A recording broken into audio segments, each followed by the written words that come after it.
মা আমার বাচ্চাটাকে ধরে দেখি অন্য ছেলে মেয়ের মতো আর বাচ্চা খেলতে পারে না। লালমনিরহাটের কালীগঞ্জের দিনমজুর শামীম আর রুমির ঘর আলো করে এসেছিল ছোট্ট সাবিহা। 4 বছরের এই শিশুর হাসিতেই ভরে থাকতো ঘর, কিন্তু এখন সেই হাসির পেছনে লুকিয়ে আছে এক মর্মান্তিক বাস্তবতা। সাবিহার জন্মের পর থেকেই নেই স্বাভাবিক মলদ্বার, আর তার হৃদয়ে রয়েছে 3টি ফুটো। প্রতিদিনই মৃত্যুর সঙ্গে লড়ছে এই ছোট্ট মেয়ে। জন্মের পর থেকেই হাসপাতালে কেটেছে তার বেশিরভাগ সময়।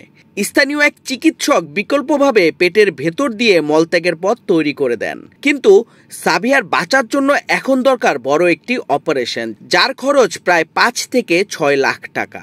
জন্ম যেদিন হয়েছে আজ 5 বছর হয়, তখন থেকে আমার বাচ্চাটা এইরকম, পায়খানার রাস্তা নাই, জড়ার রাস্তা নাই, হাড়ের সমস্যা। দয়া করে আপনারা আমার বাচ্চাটাকে বাঁচান। তো মনে করে এই ছোট বাচ্চা খেলনায় নেয় না, ঘেন্না করে। আর তাক দেখি ওর বাবা মা খুব কান্নাকানি করে। আর জিগনা জমা জমি মনে করো ক্যাশ ক্যাপিটাল ছিল সম্পূর্ণ শেষ করি পাড়া প্রতিবেশীতে মনে করো দান খরচ করছে করি, আর তো পাড়া প্রতিবেশীও দান খরচ দেয় না। ডাক্তার বুদ্ধি করিয়ে ওই পেট কাটিয়ে এনে পায়খানা রাস্তাটা বাইর করে দিয়ে দিছে যে এই অবস্থায় চালান, আমার কিছু করণীয় নাই। টাকা অন্তত 10-15 লাখ টাকা লাগতে পারে। মেয়ের বাবা উনি দিন আনে দিন খায়, তারপরে মনে করেন যে আর একটা বড় মেয়ে আছে, তার মা বিধুয়া, বাবা মারা গেছে, নিঃস্ব, কিছু নেই। আর আমরা মনে করেন চড়ুয়ার লোক, আমরা যতটুকু সহযোগিতা পাই আমরা গ্রামবাসী করেছি, আমাদেরও করার মতো এরকম কিছু নাই।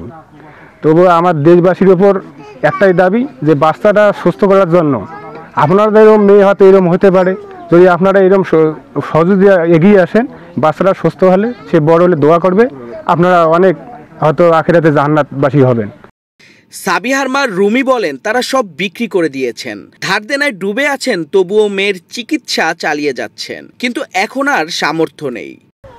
বাবা আমার কি হয়, বাবা দিন মনে মেন্টাল হয়ে বেড়া, যদি আইসি 1 দিন 2 দিন 3 দিনকে দিনে বাবা আমার আবার ছাড়ি দেয়, বাসা ছাড়ি আবার পালায়। বাবা বাবা কাউ নাই বাবা রে, যে দয়া করি এখন দিন হয় আমার বাবাটা, তো বাবা তোমার ভালো হলে হয় বাবা, ময়না খুনাক ভাল করিলে হয় বাবা।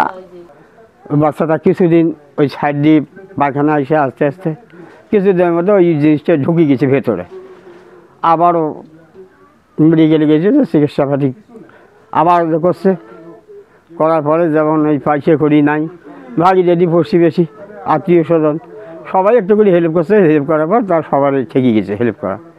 এখন তারপরে এখন যে মেইন দরজা যে ফুটে করবে বা চিকিৎসাটা করো, করার মতো এই বেচারা কোনো আর কোনো উপায় নাই, নিরুপায় হয়ে গেছে। সাবিয়া এখনো জানে না কেন সে অন্য শিশুদের মতো নয়। তার চোখে এখনো স্বপ্ন, সুস্থ হয়ে আবারও দৌড়াবে, খেলবে, হাসবে। এই শিশুটির বেঁচে থাকার লড়াই শুধু তাদের নয়, আমাদেরও মানবিকতার পরীক্ষা। হয়তো আপনার আমার ক্ষুদ্র সাহায্যে ফিরিয়ে দিতে পারে এক নিষ্পাপ প্রাণের জীবন, এক ভাঙ্গা পরিবারের নতুন আশা।